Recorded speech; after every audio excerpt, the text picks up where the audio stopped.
نماز فجر کے بعد سورہ کوثر اس طرح پڑھ لو۔ صرف ایک دن کا وظیفہ ہے، یہ موقع بار بار نہیں ملتا، فائدہ اٹھا لو۔ بسم اللہ الرحمن الرحیم۔ محترم ناظرین، فجر کی نماز پڑھنے کے بعد سورۃ کوثر کا یہ وظیفہ کر لو۔ لوگ دروازہ کھٹکھٹا کر پیسے دے کر جائیں گے۔ یقین نہیں آتا تو بے شک آزما لو۔ آج ایسا مجرب اور غیبی وظیفہ آپ تمام ناظرین کی خدمت میں پیش کروں گا۔ جو لوگ قرض کی وجہ سے پریشان ہیں اور فوری طور پر چاہتے ہیں کہ پیسوں کا غیبی طریقے سے بندوبست ہو جائے، گھر میں بڑے مسئلے مسائل ہیں، مہنگائی سے پریشان ہیں، میرا یقین مانیں، آج دل سے یہ مجرب وظیفہ اپنے بھائیوں اور بہنوں کو ان کی پریشانیوں کے حل کے لیے بتانے لگا ہوں۔ رزق اور دولت کا یہ مجرب وظیفہ ہے۔ جس ترتیب سے بتاؤں گا آپ نے اسی ترتیب سے کرنا ہے۔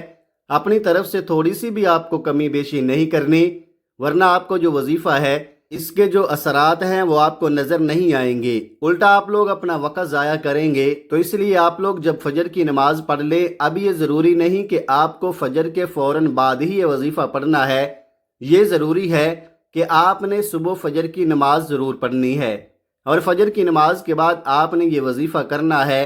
اس وظیفے کو کرنے کے لیے آپ نے پہلے نماز فجر ادا کرنی ہے، اور پھر آپ نے جائے نماز پر بیٹھ کے یہ وظیفہ کرنا ہے۔ آپ لوگ یہ ویڈیو دیکھیں، کسی بھی وقت ویڈیو دیکھیں، یہ نہیں کہ آپ لوگ آج ویڈیو دیکھ رہے ہیں تو آج ہی یہ عمل کرنا ہے۔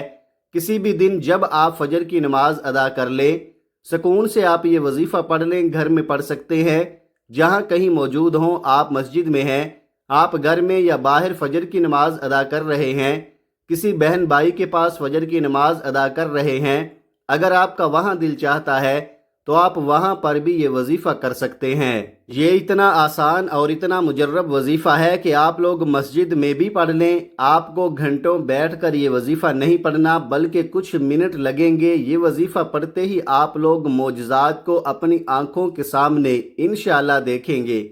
لیکن ایک میری بات آپ لوگ بڑی توجہ سے سمجھ لیں کہ آپ لوگوں کی جو شکایت ہیں کہ ہم جب بھی وظیفہ پڑھتے ہیں وہ وظیفہ اثر نہیں کرتا، آج میں آپ کو بہت ہی خاص بات بتانے لگا ہوں کہ آپ کا وظیفہ اثر کیوں نہیں کرتا۔ کچھ بھائی بہن کہتے ہیں کہ نہ ہم نماز چھوڑتے ہیں، کوئی وظیفہ ایسا نہیں کہ ہم نہ پڑھتے ہوں، ہر وقت کی نماز کے بعد وظیفہ پڑھتے ہیں، صبح بھی وظیفہ، شام بھی وظیفہ۔ تو آپ لوگوں کی سب سے بڑی غلطی یہی ہے، آپ لوگ ایک دن میں ایک سے زیادہ وظائف ہرگز نہ پڑھیں۔ بھلے آپ نوٹ کر لیں، ایک دن کا کوئی عمل ہے، ایک دن کا کوئی وظیفہ ہے، ایک دن کا ہی کوئی وظیفہ ہو، لیکن آپ تمام دوست ایک دن سے زیادہ ایک حاجت کے لیے جو وظیفہ آپ کو بتایا گیا ہے، روزانہ ایک وظیفہ پڑھیں۔ کسی بھی حاجت کے لیے ہو، کسی اور حاجت کے لیے آپ دوسرا کوئی وظیفہ پڑھ سکتے ہیں، لیکن آپ لوگ ایک دن میں ایک حاجت کے لیے بے شمار وظائف ہرگز نہ پڑھیں۔ آپ لوگ کیا غلطی کر جاتے ہیں کہ کسی ایک حاجت کے لیے بہت سارے وظیفے ایک ساتھ پڑھ لیتے ہیں۔ مثال کے طور پر آپ کا کوئی رزق کا مسئلہ ہے، قرض کا مسئلہ ہے، تو اس قرض کے لیے آپ لوگ ایک دن میں آپ کو کوئی عمل بتایا گیا ہے کہ یہ ایک دن کا عمل ہے، تو پہلے پورا دن وہ عمل مکمل کریں، ایک سے زیادہ وظائف نہ پڑھیں، پھر اگلے دن دوسرا وظیفہ پڑھیں، تیسرے دن تیسرا وظیفہ پڑھ لیں، ترتیب سے وظائف پڑھا کریں اور جس تعداد میں بتایا جائے اسی طرح پڑھا کریں۔ وقت کی نزاکت کو مد نظر رکھتے ہوئے آئیے آج کے اس عمل کی طرف چلتے ہیں، لیکن اس سے پہلے اگر آپ اس چینل پر نئے ہیں اور آپ نے اس چینل کو ابھی تک سبسکرائب نہیں کیا تو خدارا اس چینل کو ابھی سبسکرائب کر لیں، کیونکہ ایسے بہت سے وظائف، بہت سے اعمال آپ کے حوالے ڈیلی بیسز پر کرتا رہوں گا۔ عمل کیا ہے؟ جیسا کہ میں نے بتایا کہ فجر کی نماز سکون سے ادا کر لیں، پھر اس کے بعد جیسے ہی سلام پھیر لیں، چاہے تو اسی وقت یہ عمل کر لیں یا تھوڑی دیر بعد کر لیں، لیکن بہتر ہے کہ آپ اسی وقت سکون سے یہ عمل کر لیں۔ باوضو مصلی پر بیٹھ کر آپ نے سب سے پہلے نبی کریم صلی اللہ علیہ وآلہ وسلم کی ذات مبارکہ پر درود پاک پڑھنا ہے۔ درود پاک آپ کوئی سا بھی پڑھ سکتے ہیں، آپ صلی اللہ علی محمد پڑھ لیں، آپ صلی اللہ علیہ وآلہ وسلم پڑھ لیں، یا آپ نماز والا درود ابراہیمی پڑھ لیں تو سب سے بہتر ہے۔ ایک بار ثواب کی نیت سے درود پاک میرے ساتھ بھی پڑھیے گا۔ اللہم صلی علی محمد وعلی آل محمد کما صلیت علی ابراہیم وعلی آل ابراہیم انک حمید مجید۔ اللہم بارک علی محمد وعلی آل محمد کما بارکت علی ابراہیم وعلی آل ابراہیم انک حمید مجید۔ درود پاک پڑھتے ساتھ ہی فوری طور پر آپ نے سب سے پہلے اپنے مقصد کی نیت کرنی ہے۔ آپ میں سے جو کوئی جو کچھ بھی مانگنا چاہتا ہے مانگ لے۔ آج قبولیت کی گھڑیاں ہیں، آج تقدیر اور نصیب کے مقدر کا ستارہ چمک اٹھے گا۔ آج روزگار کے لیے پڑھ لو، بے اولاد ہو اولاد کے لیے پڑھ لو، تنگ دست ہو روزگار کے لیے پڑھ لو، میاں بیوی میں محبت کی کمی کے لیے پڑھ لو، نافرمان اولاد نافرمان شوہر کے لیے پڑھ لو، قرض سے نجات کے لیے پڑھ لو، من پسند شادی من پسند نوکری کے لیے پڑھ لو۔ جس کی جو حاجت ہے، جو مقصد ہے، جو خواہش ہے، آج مانگ لینا۔ آج اگر آپ کو لگتا ہے کہ آپ کی کوئی حاجت ناممکن ہے، آپ کو لگتا ہے کہ یہ کسی صورت بھی پوری ہو نہیں سکتی، تو آپ نے صرف اپنے مقصد کی نیت کرنی ہے۔ اپنے مقصد کی نیت کرتے ساتھ ہی فوری طور پر آپ نے ایک بار اعوذ باللہ من الشیطان الرجیم بسم اللہ الرحمن الرحیم پڑھ کر وظیفے کا آغاز کرنا ہے۔ پھر فوری طور پر آپ نے اپنی آنکھوں کو بند کر لینا ہے اور پوری توجہ اور دھیان کے ساتھ اپنے مقصد کو ذہن میں رکھتے ہوئے پہلے نمبر پر آپ نے لا الہ الا اللہ محمد الرسول اللہ پہلا کلمہ آپ نے پڑھنا ہے۔ جب آپ لوگ ایک بار پہلا کلمہ پڑھ لیں، پہلا کلمہ پڑھنے کے فوراً ہی بعد آپ نے سورۃ کوثر کا بڑا ہی مجرب وظیفہ پڑھنا ہے۔ اب آپ نے سب سے پہلے سورۃ کوثر پڑھنی ہے۔ سورۃ کوثر کی تلاوت سماعت فرما لیں۔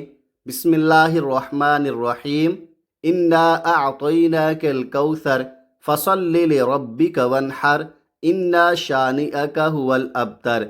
سورۃ کوثر کو آپ ہاتھ کی انگلیوں پر پڑھ لیں یا تسبیح کے دانوں پر پڑھ لیں۔ آپ نے سورۃ کوثر کو 21 بار پڑھنا ہے۔ 21 مرتبہ جب سورۃ کوثر پڑھ لیں، اب آپ کو ایک اسم بتاؤں گا، اس کے فوراً بعد آپ کو یہ اسم پڑھنا ہے۔ کتنی بار پڑھنا ہے یہ بڑی توجہ سے سمجھ لیں۔ یہ اسم یا باسطو ہے جو کہ صرف ایک مرتبہ آپ کو پڑھنا ہے۔ اس کے بعد فوراً سے آپ لوگوں کو دوبارہ سے 21 مرتبہ سورۃ کوثر پڑھ لینی ہے۔ جب 21 بار دوبارہ آپ سورۃ کوثر پڑھ لیں تو اس کے بعد آپ لوگوں کو آخر میں سبحان اللہ و بحمدہ سبحان اللہ العظیم پڑھنا ہے۔ کیسے پڑھنا ہے توجہ کیجئے گا۔ سبحان اللہ و بحمدہ سبحان اللہ العظیم ایک بار ہو گیا، سبحان اللہ و بحمدہ سبحان اللہ العظیم 2 بار ہو گیا، سبحان اللہ و بحمدہ سبحان اللہ العظیم 3 بار ہو گیا۔ اس طرح سے آپ ہاتھ کی انگلیوں پر پڑھ لیں یا تسبیح کے دانوں پر پڑھ لیں۔ آپ نے 21 مرتبہ سبحان اللہ و بحمدہ سبحان اللہ العظیم پڑھنا ہے۔ آپ یہ اعمال بتائے گئے طریقے سے پڑھنے کے بعد آخر میں وہی درود پاک پڑھ لیں جو آپ نے عمل کے شروع میں پڑھا تھا، اور اس کے بعد آپ کا یہ وظیفہ یہ عمل مکمل ہو جائے گا۔ درود پاک پڑھنے کے بعد اپنے ہاتھوں کو جس طرح دعا کے لیے اٹھاتے ہیں اس طرح اٹھا لیجئے گا اور پھر اپنے دونوں ہاتھوں پر پھونک ماریے گا۔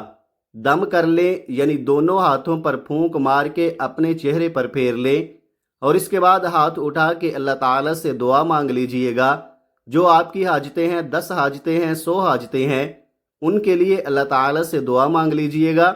محترم ناظرین، دعا ایسی عظیم عبادت ہے کہ ہمارا اللہ ہمارے دل کی سرگوشی کو بھی سن لیتا ہے، عبادت کی تڑپ کو قبول فرماتا ہے، اس کے لیے الگ سے وقت بھی نکالنا نہیں پڑتا۔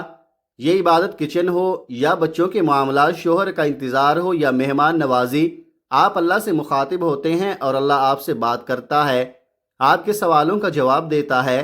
اللہ تعالیٰ فرماتا ہے اور تمہارے رب نے فرمایا مجھ سے دعا کرو میں تمہاری دعا قبول کروں گا، بے شک وہ جو میری عبادت سے تکبر کرتے ہیں ان قریب ذلیل ہو کر جہنم میں جائیں گے۔ عموماً مانگنے والے لوگ اچھے نہیں لگتے، مگر اللہ کا تو الگ ہی معاملہ ہے کہ اسے مانگنے والے پسند ہیں، حتیٰ کہ چھوٹی سی چھوٹی ضرورت کے لیے بھی اللہ تعالیٰ کو پسند ہے کہ اس کا بندہ اس سے مانگے۔ دعا ہے کہ رب کریم میرا سنانا اور آپ کا سننا اپنی پاک بارگاہ الہی میں قبول و منظور فرمائے، آمین ثم آمین۔ محترم ناظرین، اپنے رزق میں برکت اور وسعت کے لیے اللہ تعالیٰ کے 99 ناموں میں سے ایک نام کمنٹ میں ضرور لکھے۔ اللہ تعالیٰ ہم سب کا حامی و ناصر ہو، آمین ثم آمین۔ اپنا بہت سارا خیال رکھیے گا، مجھے بھی اپنی نیک دعاؤں اور تمناؤں میں ضرور یاد رکھیے گا۔ ملتے ہیں کسی اگلی ویڈیو میں، تب تک کے لیے اللہ حافظ۔